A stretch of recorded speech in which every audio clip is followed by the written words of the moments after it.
ಈಗ ಮಾನ್ಯ ಮುಖ್ಯಮಂತ್ರಿಗಳು ಸಿದ್ದರಾಮಯ್ಯನವರು ಯೂನಿಫಾರ್ಮಿಗೆ ಹಿಜಾಬ್ ಜೋಡಿಸ್ತಾರೋ ಅಥವಾ ಯೂನಿಫಾರ್ಮನ್ನು ಕಡ್ಡಾಯ ಅನ್ನೋದು ತೆಗಿತಾರೋ? ಒಂದು ಭಾಳ ಸ್ಪಷ್ಟವಾಗಿ ಗಮನಿಸಬೇಕಾಗಿರೋ ಸಂಗತಿ ಇದೆ.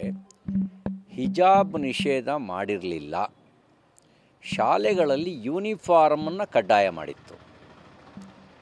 ಈಗ ಮಾನ್ಯ ಮುಖ್ಯಮಂತ್ರಿಗಳು ಸಿದ್ದರಾಮಯ್ಯನವರು ಯೂನಿಫಾರ್ಮಿಗೆ ಹಿಜಾಬ್ ಜೋಡಿಸ್ತಾರೋ ಅಥವಾ ಯೂನಿಫಾರ್ಮನ್ನು ಕಡ್ಡಾಯ ಅನ್ನೋದು ತೆಗಿತಾರೋ?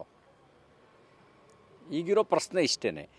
ಸಾರ್ವಜನಿಕ ಸ್ಥಳಗಳಲ್ಲಿ ಹಿಜಾಬ್ ನಿಷೇಧ ಆಗಿರಲಿಲ್ಲ, ಕೇವಲ ಶಾಲೆಗಳಲ್ಲಿ ಕಾಲೇಜುಗಳಲ್ಲಿ 1964 ಎಜುಕೇಷನ್ ಆ್ಯಕ್ಟ್ ಮತ್ತು ರೂಲ್ಸ್ ಪ್ರಕಾರ ಯೂನಿಫಾರ್ಮ್ ಕಡ್ಡಾಯ. ಯೂನಿಫಾರ್ಮ್ನ ಹೊರತುಪಡಿಸಿ ಇನ್ಯಾವುದೇ ರೀತಿಯ ವಸ್ತ್ರ ಸಂಹಿತೆ ಅಲ್ಲಿಲ್ಲ. ಅಲ್ಲಿ ಕೇವಲ ಯೂನಿಫಾರ್ಮ್ ಮಾತ್ರ ಹಾಕಬೇಕು. ಆಯಾ ಕಾಲೇಜಿನ ಆಡಳಿತ ಮಂಡಳಿ, ಕಾಲೇಜುಗಳು ನಿರ್ಣಯಪಡಿಸುವಂತೆ, ಶಾಲೆಗಳು ನಿರ್ಣಯಪಡಿಸುವಂಥ.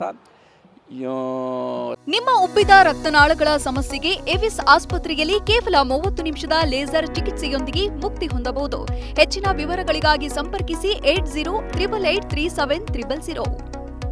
ಸಮವಸ್ತ್ರ ಸಂಹಿತೆಯನ್ನು ಮಾತ್ರ ಪಾಲಿಸಬೇಕು ಅಂತ ನಿಯಮ ಇತ್ತು.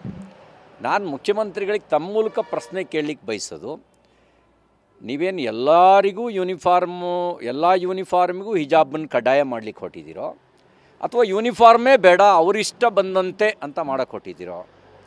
ಅದೊಂದು ಸ್ಪಷ್ಟಪಡಿಸಿ.